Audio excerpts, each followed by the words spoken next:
Thanks for being with us. Let's begin with the NYPD. They will soon formally announce new efforts to put an end to the rise in hate crimes against Asian Americans. Now, the community has been pleading for help since cases started to surge in the beginning of the pandemic. CBS 2's John Diaz with more.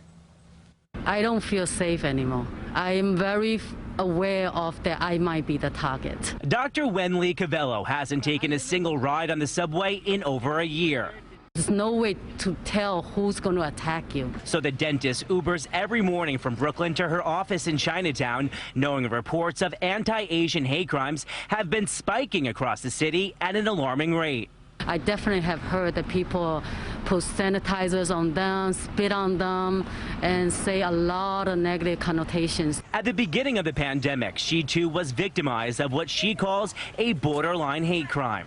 They were coughing at me. I was wearing a mask. People try to find a scapegoat for the situation, try to release their anger. So far this year, NYPD data shows at least 22 anti-Asian hate crimes, up from 0 reported in the same period last year. Many we spoke with saying it's not just physical attacks that hurt, but rhetoric too, and often these go unreported.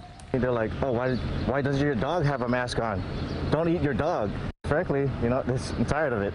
I speak to a lot of my victims, and what they tell me is, I'm being attacked, I'm verbally being assaulted.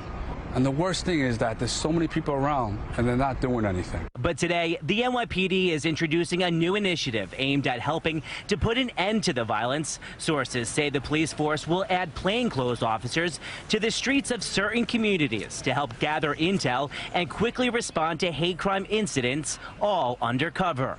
And more details about this new initiative will be laid out throughout the day, so we will have plenty more specifics coming up later on today at 5 on Channel 2 and CBSN New York.